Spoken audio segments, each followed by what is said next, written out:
Welcome, everyone, to this episode of the Expansive CEO podcast. I'm your host, Hannah Chapman, and today we're diving back into a topic that we've kind of covered in different ways before because I freaking love this conversation.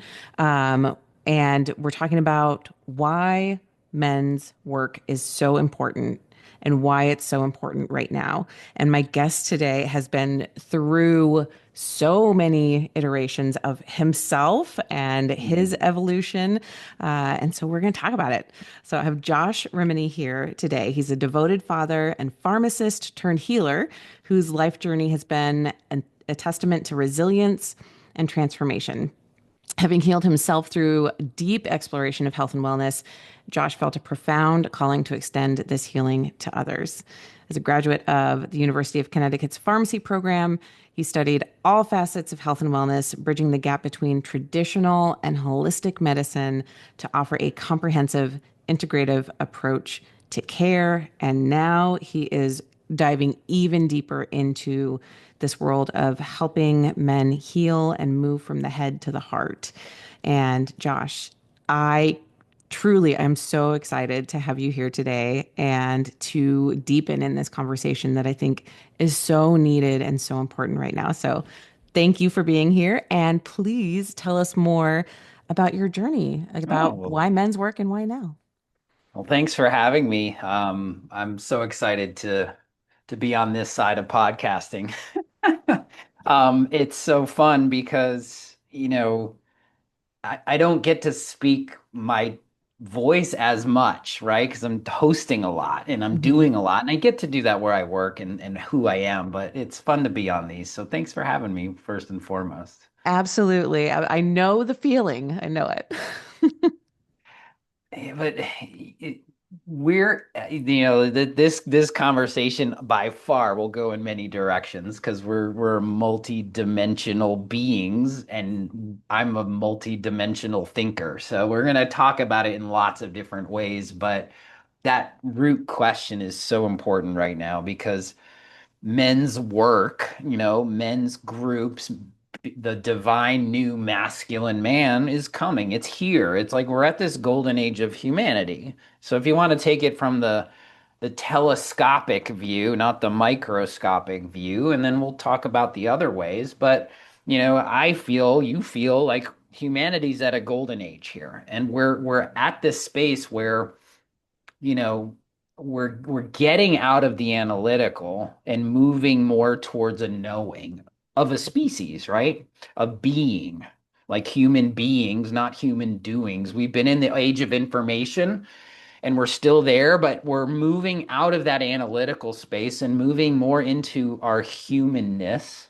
And I think this part with what and how does this look like from my perspective, because I'm a man, is how do we move into this new age of being because the old paradigms don't work. And it's through my own experience that I've learned through this process of men's work and doing growth work and then moving that in parallel with my profession, if you want to call it that, of like moving from a sick care model of healthcare to a true healing model. And part of healing is becoming whole. Part of healing is not just the physical body or even the mental part. So the mind body connection we know is real. It's really moving into the spirit, into the energy, and doing that you've got to become whole. You got to become the best version of yourself, right? And so I think this work that's happening, this new age, modern day masculine man isn't the old paradigm of like work, don't cry, do the things, really rigid. That's just part of where we came from, but now we're emerging into this newness that I feel is a crucial pivotal part of our existence. And it's kind of like it's fun but also challenging at the same time because we are in this new age. I don't think a lot of people understand that we're at this pivotal point in our humanity. We're in like a whole 5,000 year cycle is coming through in this new space. And I'm sure you talked about it in your podcast, but like that's where we are right now. And so I think the builders need to build and build those bridges to the new age. And I feel like that's part of our job here to as humans to do that. Oh, that you're reminding me of one of the things. Like we had a really wonderful conversation before, weeks ago, before we even scheduled this podcast, and we were talking about the bridge builders, right? And that's I truly see myself as one, um, and I find that I keep connecting to other bridge builders as well. And the bridge being, right, this bridge between the head and the heart, Yeah. between the logical and the emotional, between the I want to say like the transcendent plane and the embodied plane, right? All of these are bridges that we've been keeping so separate for a long time. And now integration is really what feels most critical and important to me. Well, that's the key that we're talking about here, right? It's and. I think the old paradigms, the old humanity was it's this or this, right? Hmm. And then we forgot. This is why, but we can't go back either. There's no going back. Evolution moves. Right, And we're at this point in our species where and is becoming this thing. It's not left or right brain. It's both. right. But our capacity to even comprehend that is really challenging because how do you do two things at the same time? So I've been teaching and in different ways, and that little word has so much deepening for me personally, professionally, esoterically. It's like there isn't one answer. It's like you can be both at the same time, which is why I love fusing ancient wisdom with modern day science. And I don't Hmm. think a lot of people, that's why I think some of my approach to healthcare and wellness for people is unique in the respects that I don't just do one or the other. We spoke before, it's like I speak science and woo, Yeah. but I do it kind of together. So I can speak to this side of it or this side of it, but it really is both. And that's the beauty of what we're at and why we're at the age we're at. Because all of the technologies, all the information, we're in over information. We know that. AI is a tool for us to explore our own humanity. That's how I feel. It's not going to take over jobs. It's going to allow us to work less so we can explore our consciousness, explore our human side of things, and I love what you said because the bridge connects the two. So it is how we do that. And I think the bridge builders in this, you, me, and all the people we associate with these days, because they tend to find us, right? I didn't come searching for you and having a conversation, it No. just organically happened. And that's part of that story, right? The hustle and the work hard philosophy of life, like it's the American dream, right? Is like you Hmm. work hard and you get everything. And what does that create actually? It creates distress in the body. It creates a disharmonic space. The nervous system gets jacked up. Like it took me a lifelong journey to get to the place where I'm at because of all those paradigms, right? Like work hard, push, push, push. Well, that's that's the old way. Doesn't mean that we shouldn't work, but one of my borrowed best favorite mantras is push less, allow more. Mm. That doesn't mean push, not push. It just means kind of allow things to unfold in the timing that they were supposed to unfold. And I think that's my life lesson too. And I love what you said about this, right? Head to the heart. And then you and I both share a fascination. Maybe it's an addiction to gene keys and stuff like that. But it's literally my purpose. My purpose is to move from here to here. Yeah. And I gathered that information out of the gene keys after my journey to wholeness and moving and putting a lot of work into that because my intellect has served me for so long, but it also was my protector. Yeah. Like I can go analytical. So it's been the last 10 years of my life working to getting here. Because I think a lot of men we were told, we're programmed from birth to like, don't cry, be tough, and not show that emotion. But with we can do that with safety without being weak, right? Right. And so I think that's part of this men's work we do in all the groups that I associate with and the men that I hang out with is we understand that container in a different way now. So The the thing that is so present for me in this conversation as well, and has been for a while. Again, one is the balance, right? So I being in the world of finance, also, I speak finance and woo also, right? So yours is which is healthcare and such a woo, unique, by the way. It's like when I heard that, I was like, "Ooh, I gotta meet this one." right? It's the same. There's such I can so tangibly feel that the masculine energy, the wounded masculine energy that lives in finance, right? And it's very similar across, any field that has been, male dominated for a long time. There's that competitive, there's not enough for everyone. I have to get what's mine. I have to, Hmm. do what's best for me. It's not personal, it's business. All of those are come from wounding and being in. So even though, I am definitely a woman, I brought a softer approach to the work. I was still working in a lot of that, more wounded masculine energy in the place I was at before I left. I had to separate myself from where I was in order to be able to feel my own energy and feel like what's really me. What do I bring to the table that's really different, and allow that to be expressed? And what I find, especially when I meet other men like you who are doing really deep personal work, that what you're also cultivating is this balance. The balance between the yin and the yang, the balance between the masculine and the feminine, the balance that is internal to all of us. That I think women have actually been more, what do I want to say?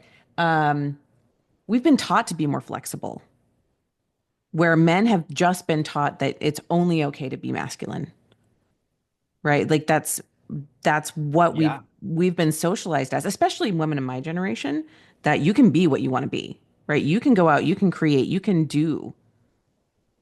But men have always been like, no, you are the doer, you are the builder, you are the strong one, the stoic one, and they weren't given the opportunity to really like understand their emotional side. And so when you are coming in and like speaking about head to heart, it's really vulnerable.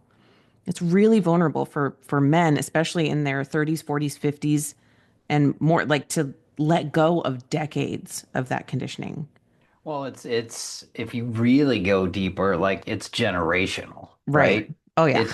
And I love that you brought up because it's not like masculine, we're becoming more feminine. It's that divine masculine, not like you said, the wounded masculine, and is is partly and women like men can be wounded feminine, right? Mhm. The same thing. And then women can carry that because they've had to adapt in this culture of masculine step on you to climb the ladder. I've never inherently ever been like that, to like I always still think about I was like, why do people do this? Like why Yeah. do they just do like because but it's okay as a man to say like I do it all the time. Like I give hugs to people. Like it just men, like we hug and it's like and then I'm in my entrepreneur groups and they're like, I've never had a man hug me just to hug me. Or like I say, I love you all the time. Like it's not this like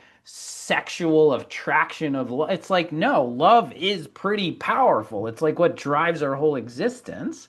So I get to do that, but I do it without the the attachments that we all think those things are. And then people they hang around me long enough or they're like you know what? It's just nice. It's nice to have someone just like I'm not like sitting there crying in the background, like all emotional. I'm just me, but I get to express myself in this authentic way. And I think the wounded masculine and the wounded feminine, like those are shadows, and our shadows are like the things that protect us so we don't be vulnerable.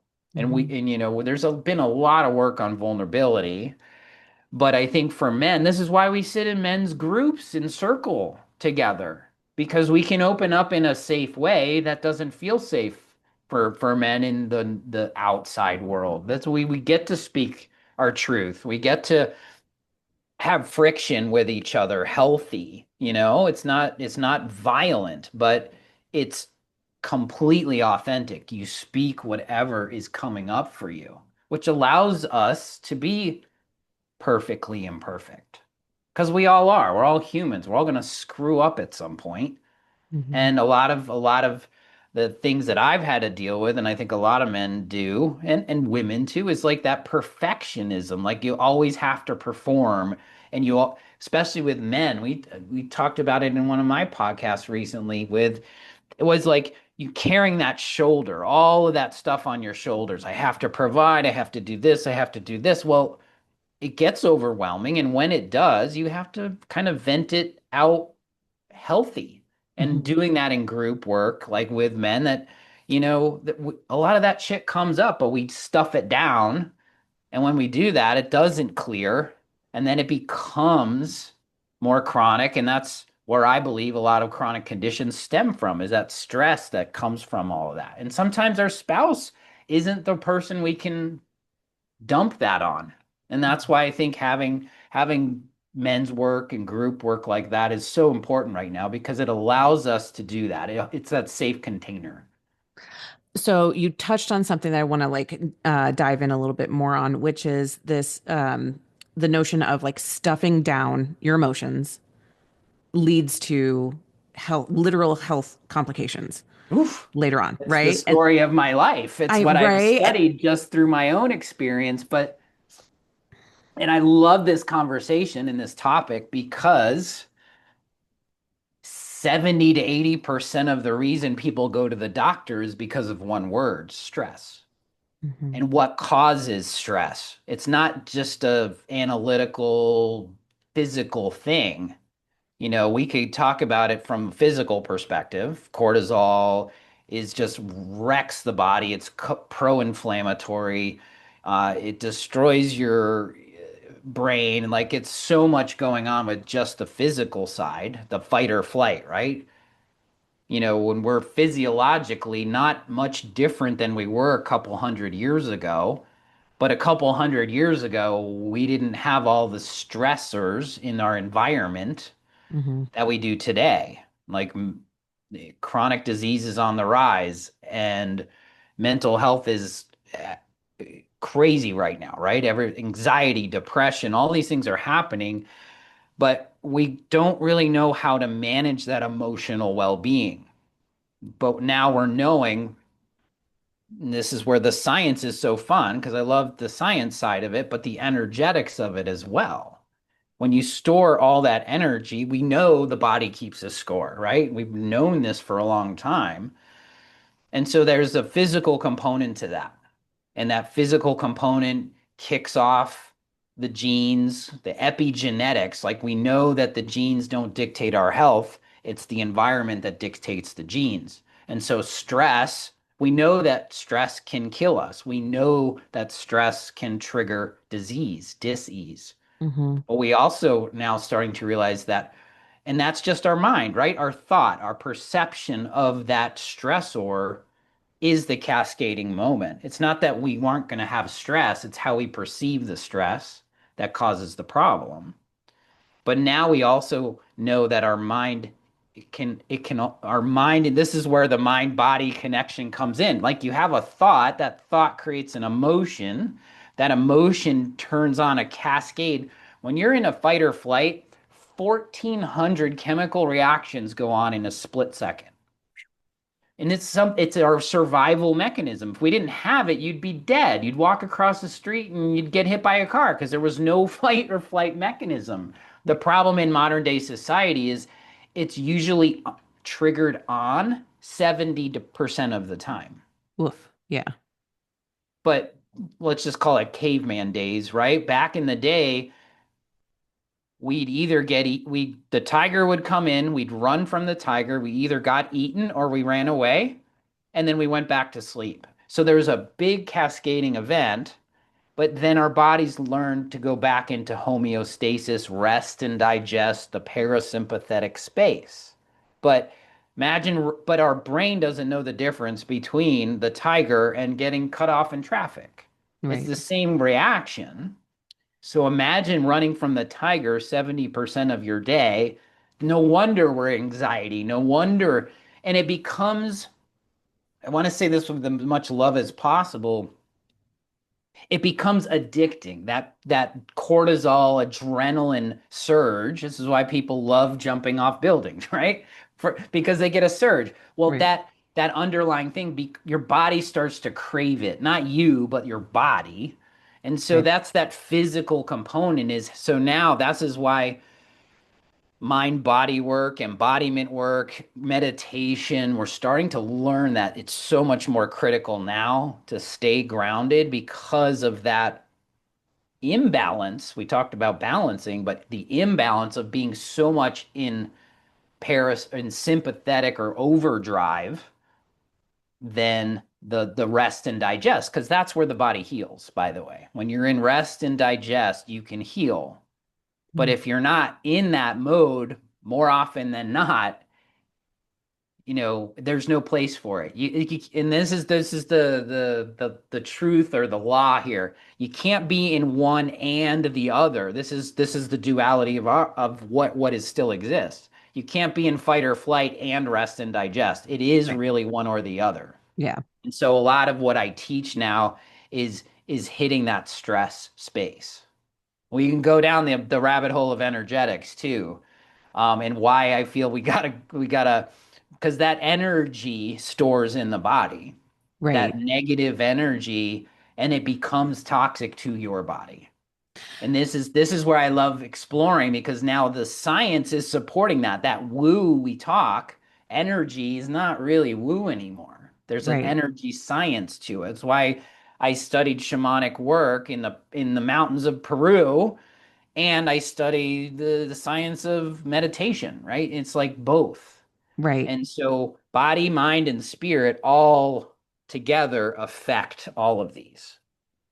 Well, the anecdote or statistic that was coming up for me as you were talking is that well, I don't know the actual numbers. I'd have to look up the true statistic, but especially for men. So this is true very much more for men than for women.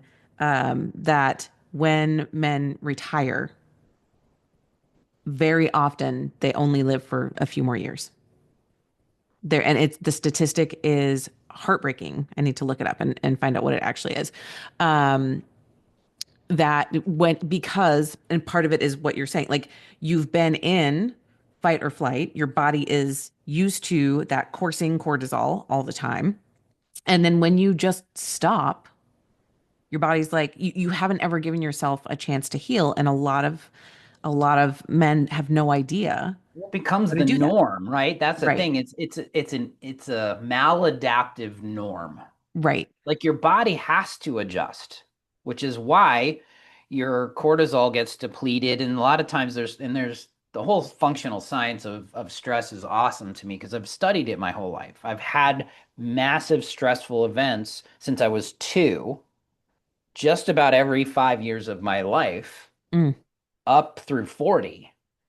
And so I've routinely learned like why does stress affect us so much? And it brought me down to the energetics of it because I yeah. was stuck in that physical space for so long. And I think a lot of doctors and wellness practitioners, they still think the wellness is a physical thing, but Right. it's an emotional thing and it's an energetic thing, and they're all intertwined together.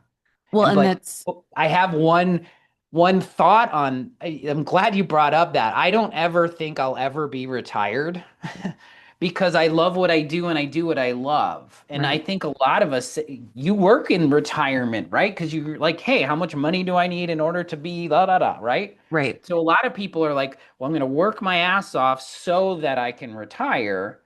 Yep. And then there's that piece there. I also believe this is why I feel people's life energy sort of dies when they retire because they lose their purpose. Right. And if we can't live with purpose, our soul print tends to die. It really does. And I think that's a lot of the reason too is we lose our identity. They're bored as hell. People go back to work and they work for some crazy little thing because they just need to do something. Yeah. So for me, what I think my best preparation I've done for that is like if you're always doing what you love and love what you do, I don't think it's ever work for me. Yeah. And I want to do that. I love the Pareto principle 80/20, right? So if I'm doing what I love to do 80% of the time, totally cool. Like I'm very happy. I'm visionary. I love building. I don't love maintaining. I don't love the details. I see the future, right? But if I had to do all that stuff, of course we all have to do things we don't like, but if I get to choose in this life, because we all have choices, that's just life in general. You choose. So I've been choosing what aligns with me more and more.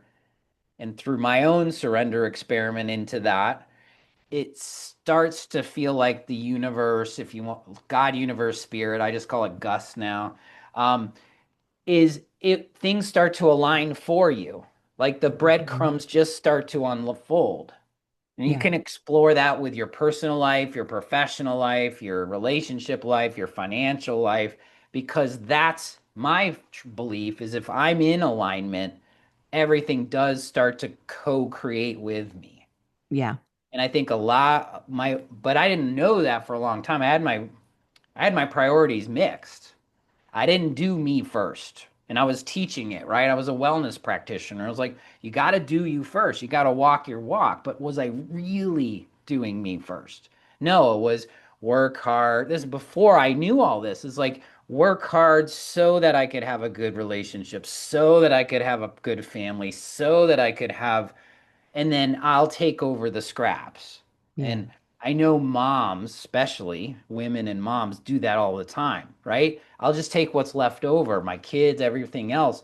And when I switched that philosophy, and it was like the do me first, not from a selfish space, more from like a self rich place. That's what our friend Brent talks about, you know?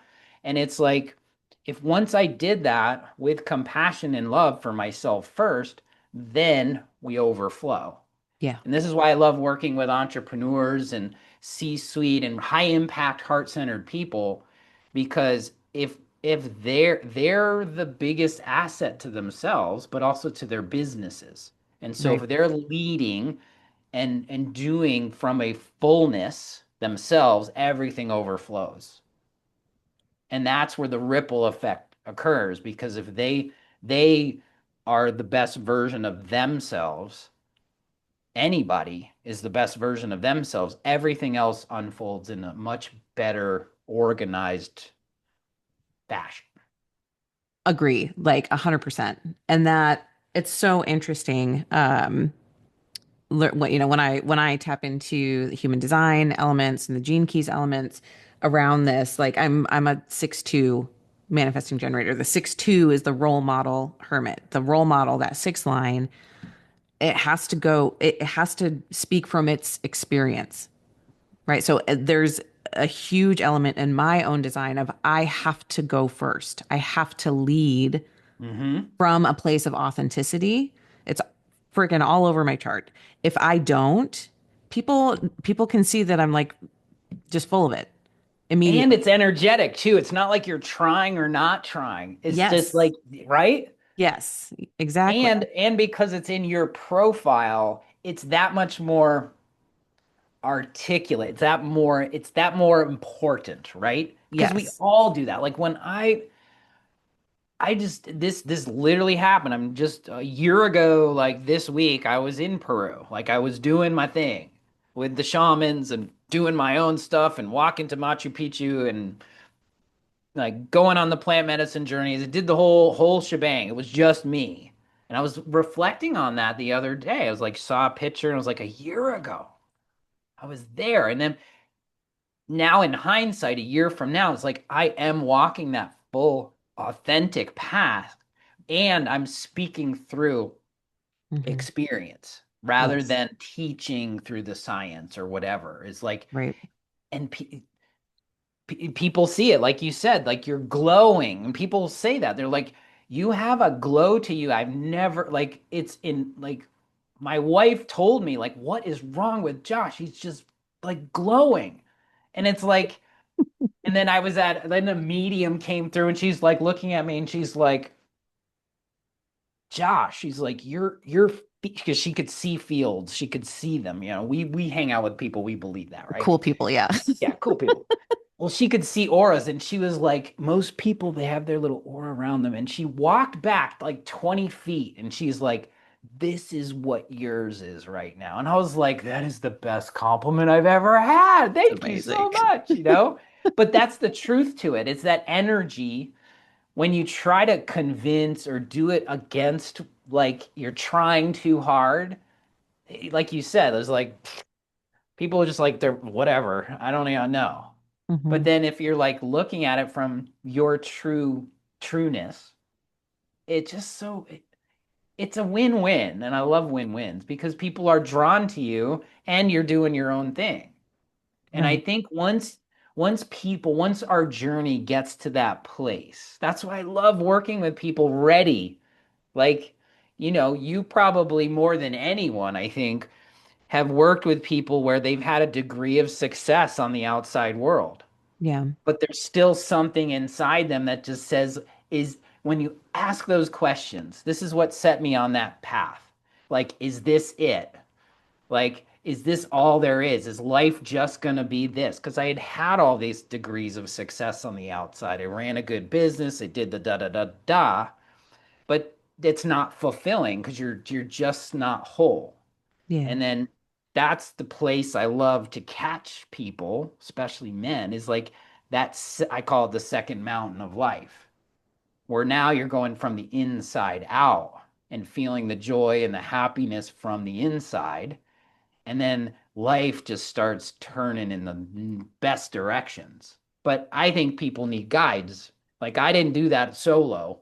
Like I Right. did my work, but I was pretty fortunate because I'd been doing a lot of growth work on myself that I got to that point, but I had a tribe of people I could trust that I knew, like we want to do business with people we know, like, and trust. But in this space, it was like very personal for me. Yeah.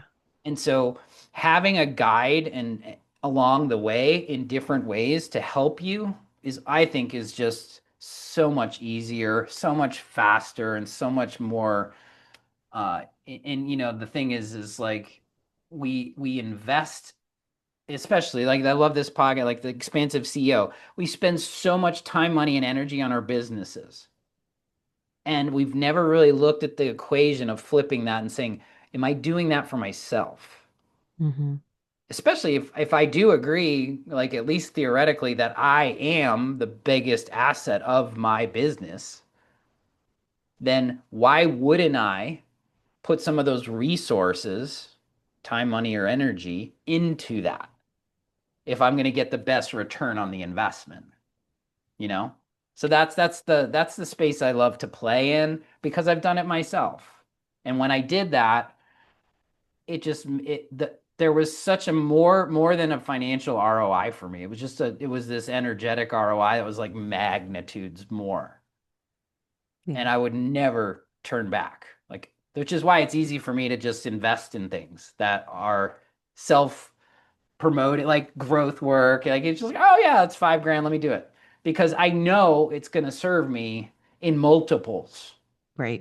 It's priceless, right? But I do the work. And that's why I think it's important. It's like, this isn't the pill for the ill approach to growth and wholeness. A lot we've been trained for so long that somebody else is going to fix me or some other thing is going to Yeah. fix me. And it doesn't work that way. And that's the way we've been trained, So just kind of one of those process everybody gets to discover. Well, and going into like having a guide on the way, uh, for so many people, you don't know that it's possible until you see someone else like you, or that there's a piece that you can identify with, and it's like, oh, he did it, or oh, she did it. I see you being you. I see you being vulnerable. I see you hugging other men just because everyone needs a hug, right? And I feel drawn to that. I feel like that's important, right? And so when we see someone else doing what, there's, something inside of us that's like, I recognize that and I want that. We need that example. Yeah, and we get to do it in our own way. Right. But that's a key piece. I love what you said because I've always for whatever reason I always had that mentality. Like when you see someone that's been there, done that, the possibility to you is now aware. You Right. become aware of a possibility you weren't before. And it all starts with awareness. Because once you're aware, you can't be unaware. You can choose to be unaware, Right. but you can't. Like once the door or the portal, whatever, is open, but that's the piece I think, especially entrepreneurial people, is if somebody can do it, I can do it. Hmm. Right? Because that gives, it's not even hope. It's a validation that the possibility open. And of Right. course, there's an infinite amount of infinite possibilities. And we know this now with quantum mechanics and physics. Like we're not just linear anymore. But that key piece is it's so entrained in our human psyche, right? And this is why I love studying successful people in different lights, not just money. I don't really, money's a side effect of success. And Yeah. I think it's a means to an adventure or a means to something. But I love studying successful people because I love hearing and seeing the patterns. And it's just part of what I love to do. And it's because of that also. It's like, oh, they did it that way. It's not I'm emulating what they did, but the possibilities and what are all the little pieces that came into play. And a big one that I've learned, which we've been talking a lot about, is being myself, completely, wholly, the bad, the good, everything. But just being in alignment with that has been like the biggest part of my recent success because that's when the unfolding for me comes in. It's like I feel like I'm as busy as ever, but I don't feel as stressed anymore about it. I don't feel like I'm having to push it all the time with KPIs and all these things. And oh my God, I got to do this, this, and this. That's still there, but it feels like it's just sort of unfolding now for me because I'm totally in alignment. And I think we underestimate the value of that.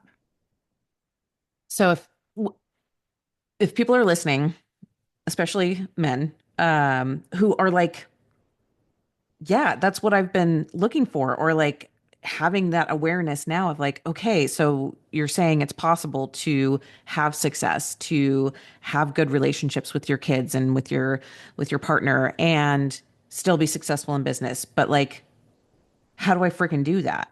Right? Like Mhm. that's kind of like the place of like, ugh, like how do I get the wheels turning? Um, the question that was like forming for me here was in like what does that look like for someone who has never been in maybe a group, who has never allowed themselves to truly be vulnerable and be held in a space with other men who are doing the work, right? Like that's ooh there's an anecdote with my husband that I want to share, and I just putting that pin there so I remember to come back to it.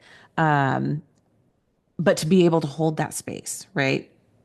To be able to be a safe place for your family, for your wife, if you're, you know, if you're married, like for your children especially, you have to also experience what it feels like to be held, right? And that's a piece that, again, like men don't have a lot of places to practice.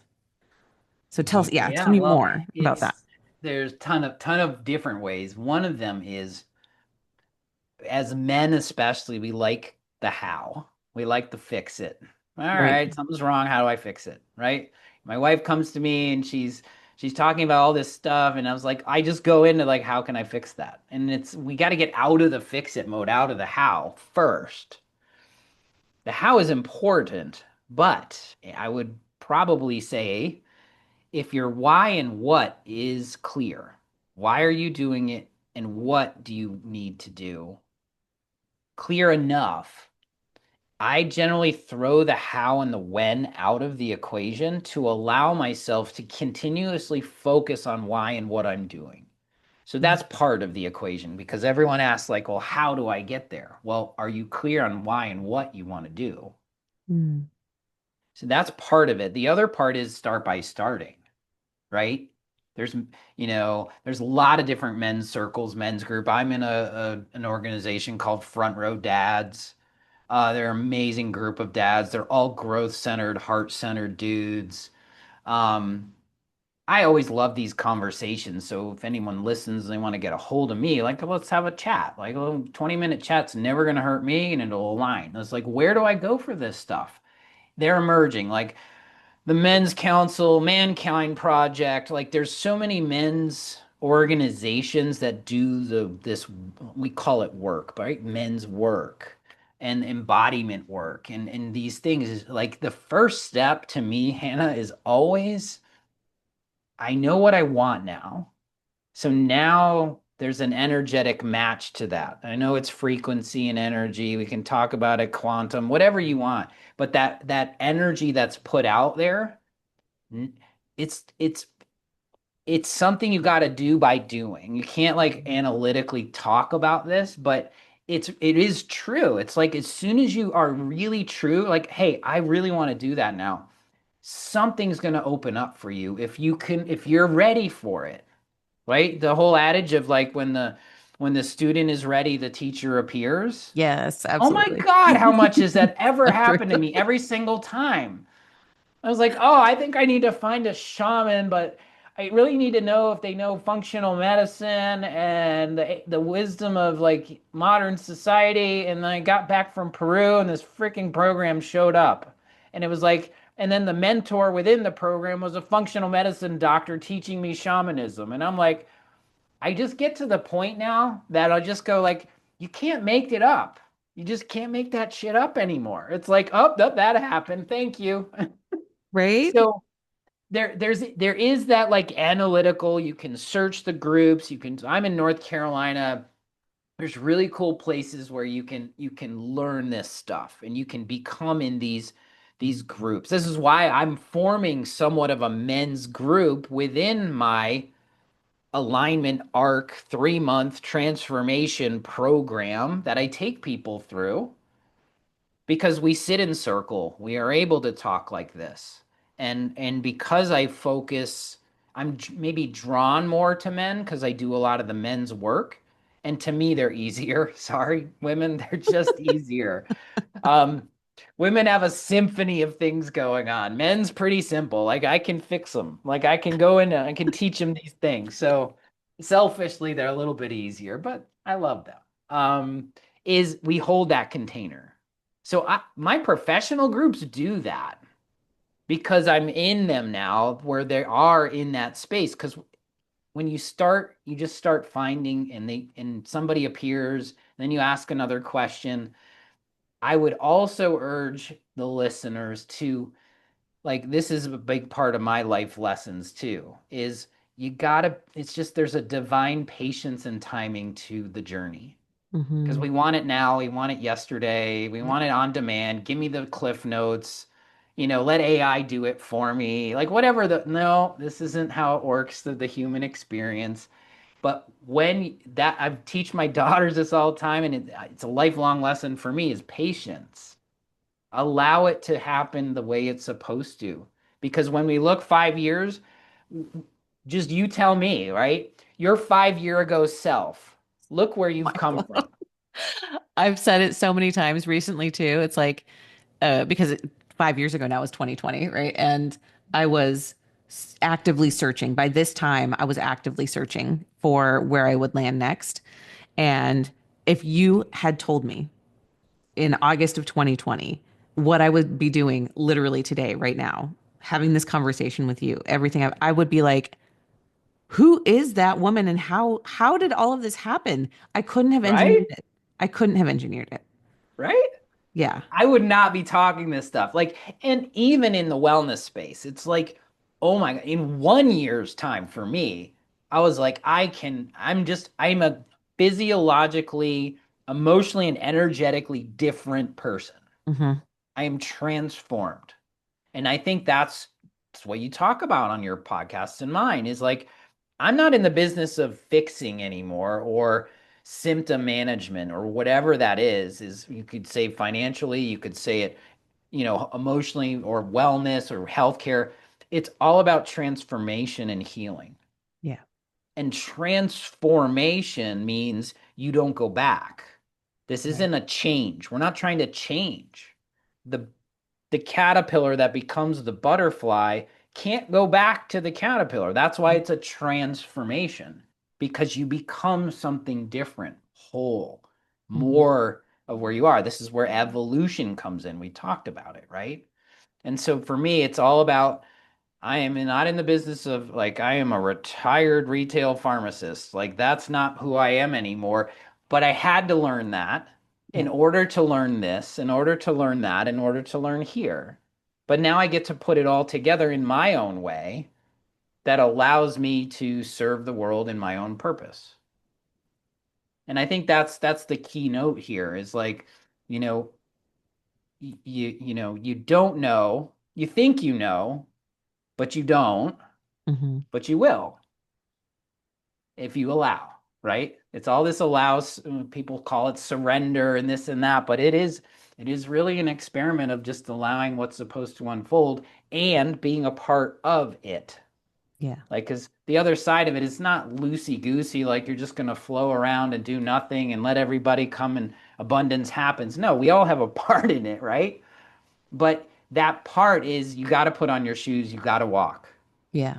You can't sit in the background thinking something else or someone else is going to fix your problem for you. It's like the world doesn't need any fixing, but we all need healing. Mm. I love that. What came to mind is you're not broken. No, We're nobody's broken, but we Nobody's all need broken. healing. Yeah. It's such a That's such a tender realization. I'm going to say it again. You're not broken. For anyone who's listening, you are not broken. And there are places that need healing, but it doesn't mean you're broken. And there's just beautiful wisdom in that, right? It because and that's when you look at it like from a place like that, it's like when you hear it, you know it. You know it's true. Like there's no false sense of that Mm. statement. They say it all the time. Nobody needs fixing, but everyone needs healing. The world needs healing. Well, the world needs more healers, and the healers need to be healed. Like I don't just do my work on me. Like I have my group of people. Like we swap each other out because there's it's a draining thing for people to you know, to take on all of that. Once it's Yeah. released, that's part of the empath in me. Like I feel the feels, and that's okay. But I also need to know that I need to recharge the way I need to. Yeah. So everybody should have some level of their self-care that's important. And one of those hows for me is I've worked my wellness, my self-care routine into my work schedule. Mm. And not just because I'm a professional wellness, healing, whatever you want to call that. It's for me to work the best in every facet of my life, husband, father, business owner, all the things that I do, I have to be good for me first. So even if it's 15 minutes in the front of your day and in the back of your day. So the first hour of when I wake up most of the days is my time. I do my meditation, I do my reading, I do my journaling, I do my breath work, whatever it is for me that's centering. It's not this, you know, again, that 80-20 rule, 80% of people, the first thing they do when they wake up is they look at their phone. Right. I do not look at my phone until 10 a.m. Mm, I can't. I don't because I know I'll go down some holes like the scroll of death, whatever those things people do, email, you pick your poison. But the first hour of my day, and I try the last hour of my day. Now I've built that up over time, and it doesn't happen all the time, but I usually tell myself, here's another good tip, is give yourself that time, but if you don't get it, don't beat yourself up. But what I also tell, I double down on my promise for the next round. mm, So it's really kind of like, hey, you're always going to miss one here and there, but don't miss two. mm. And that's just helped me in my own way. Like I have my bookends, my first hour and my last, sometimes it's 15 minutes, sometimes I don't get it, but most of the days I'm going to hit those. And that's just my time. It's my sacred ritual space.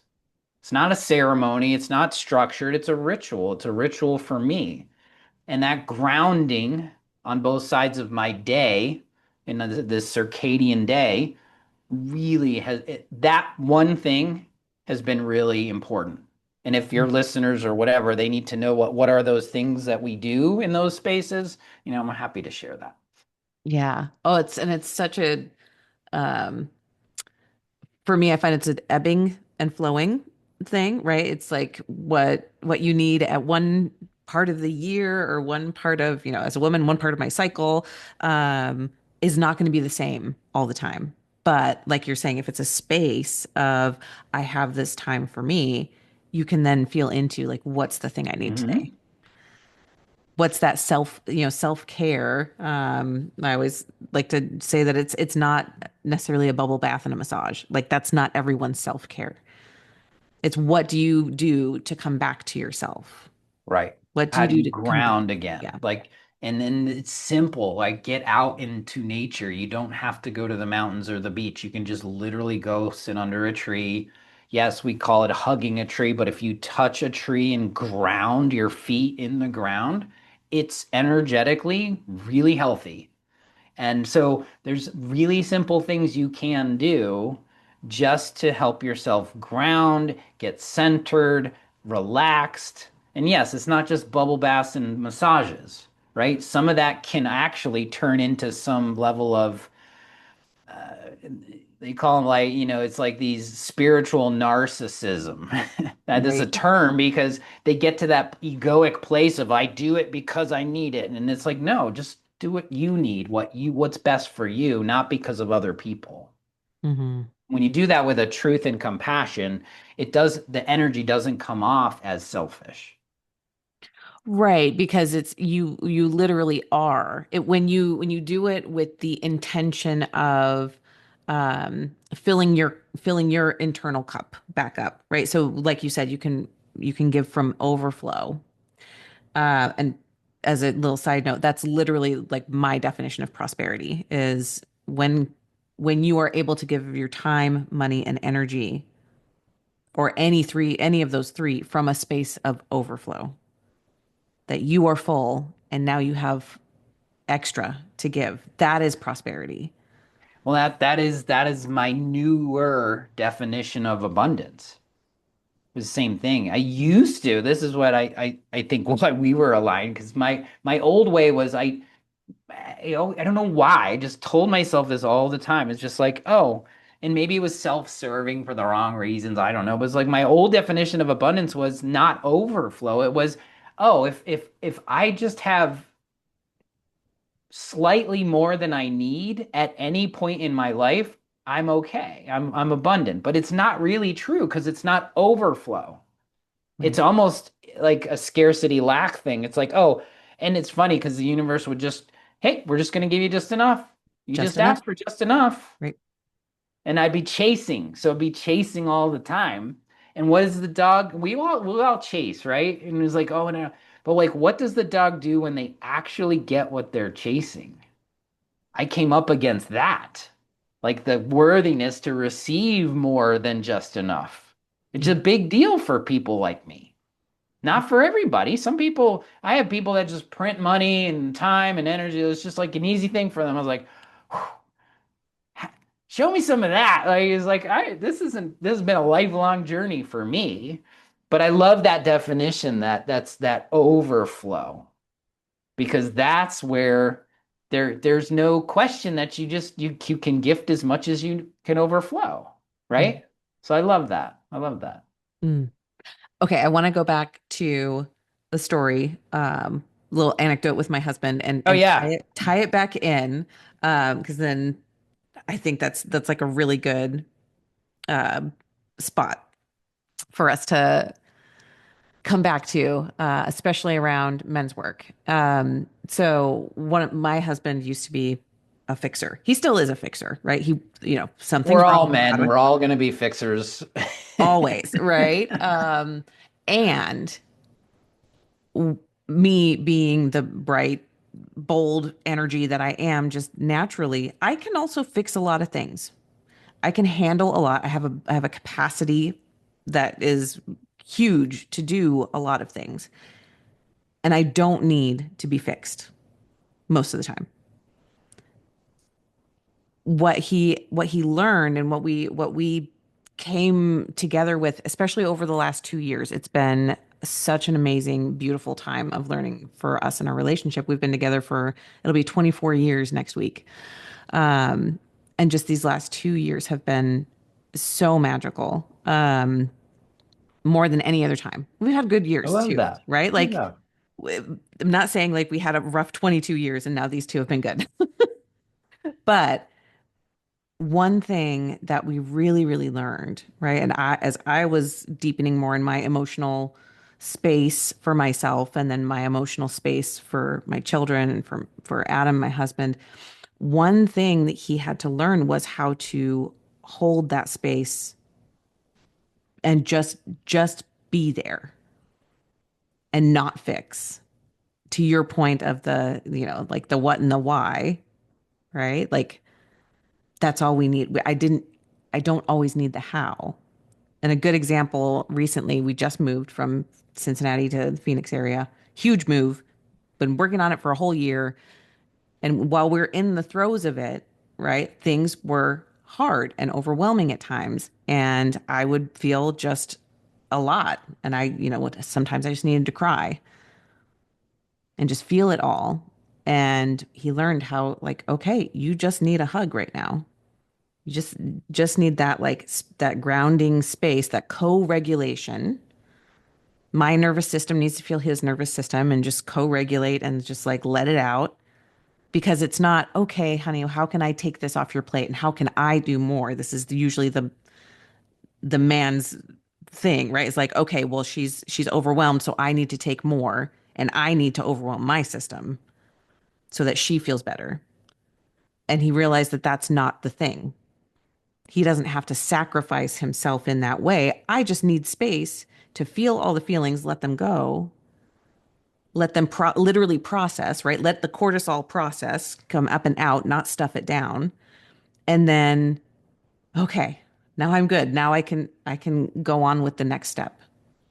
I can keep moving forward without him sacrificing more and being like, okay, let me take this on for you and fix it for you. Well, and that's the beautiful essence of the conversation, which ties this up in a beautiful way because in the men's work and in the circles we're in, like that's the work. The work Yeah. is staying grounded, co-regulating the inner, like, and this is a lifelong process for me because I don't do it all the time. It's really difficult, especially with the people you're closest to, right? Right. And having that beautiful relationship with both of you understanding, I just need to like, but holding that space and being grounded in the masculine, but not trying to fix, holding that energy, allowing it to all unfold is the magic. That is the men's work we're talking about.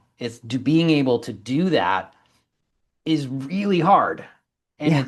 it's really rewarding when you can, because that is the new way, right? That is, we started the conversation was, why is men's work so important? But it's really right in that dynamic, Mhm. because and it will come up, right? I would imagine if I had a conversation with your husband, is like, how many times that you've done that did you really just want to fix? Right? Because your brain's going to go, okay, what do I need? What is that? Like, how can I do that? Right? It's like, nope, it's just energy. Let it go. Hold it. It's not and it's a difficult battle sometimes, because sometimes that energy is directed at the husband in a weird way, and vice versa, of course, right? But yeah, that is the grounding, and that's the work that we all do. And nobody's perfect at that, right? And it's just like one of those things. And I love that you brought that up, because what did it do for your relationship? Oh, it created what it truly did was create safety.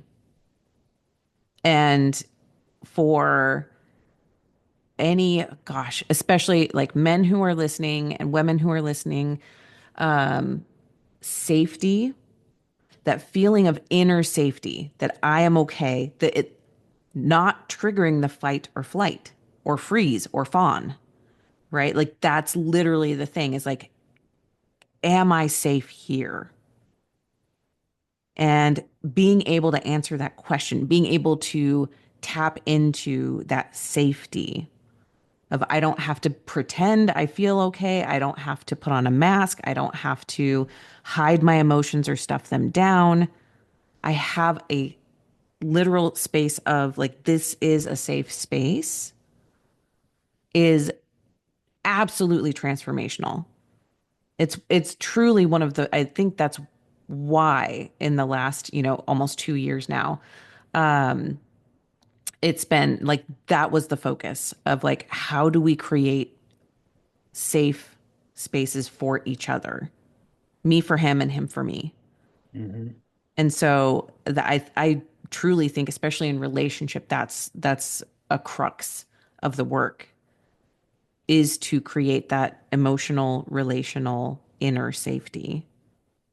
And we're saying this from the perspective now of like, what did that do? What does that do? This analytical side, but it really is energy, right? It's Oh like yeah. none of that in the moment is thinking about holding space and doing. It's like this whole, because that's what, and especially with women, they want safety to Hmm. be themselves Hmm. and to do what they need to do. And this comes up a lot in my relationship with Jamie, my wife, is like, we have to have the dialogue, but then in the moment, we being safe just means you're heard, you're seen. You're seen for who you are, Hmm. good, bad, and ugly. And that's really, and then that relational dynamic, because we can go backwards and forwards about, whether that is, on this side or this side, and it's crazy and it's this and it's like, but at the end of the day, like the greater good of all that, that's the beauty, is like you're seen, and that's what you need as a human, to be seen in who you are without any judgments, shames, or criticisms. 100%. That's what we're all looking for.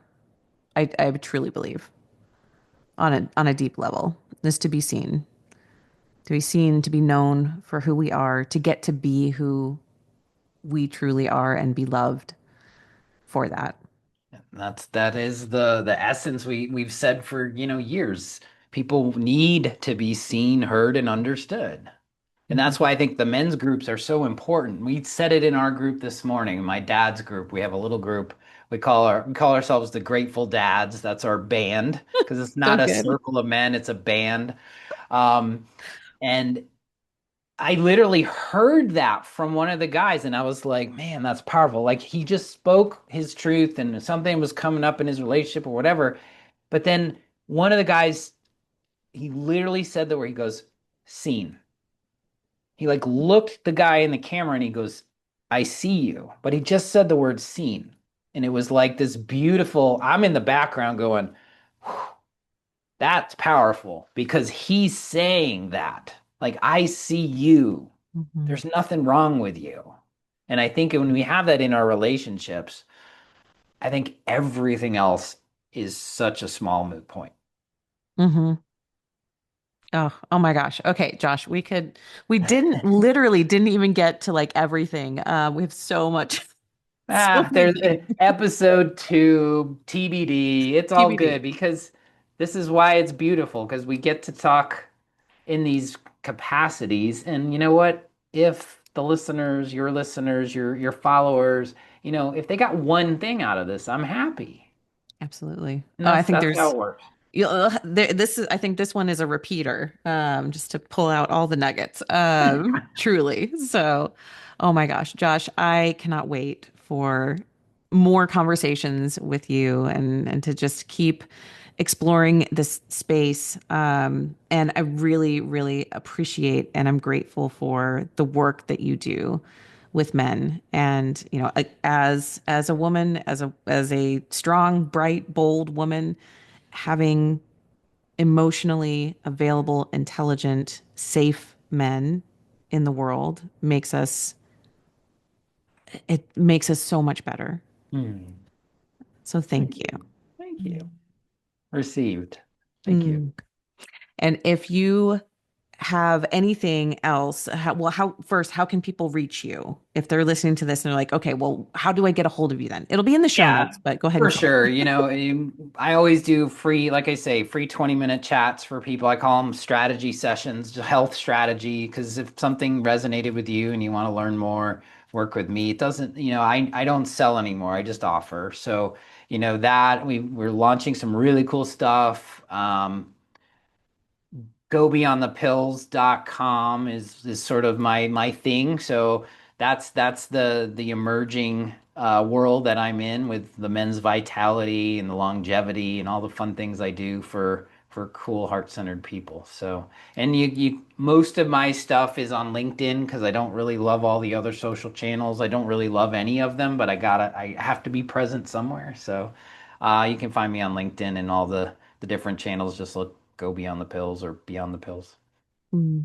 Thank you so much for this conversation, Josh. It was amazing and truly TBD.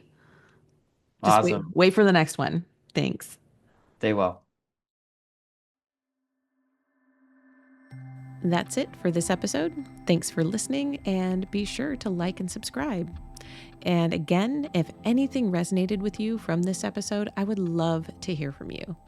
Email me at Hannah, HANNAH, at expansiveceo.com and tell me about it. And if you're ready for your greatest expansion, you can find ways to work with me at expansiveceo.com and at x2wealthplanning.com. That's X, the numeral 2, wealthplanning.com. So until next time, remember that there is enough, you are enough, and your birthright in this lifetime is to be expansive.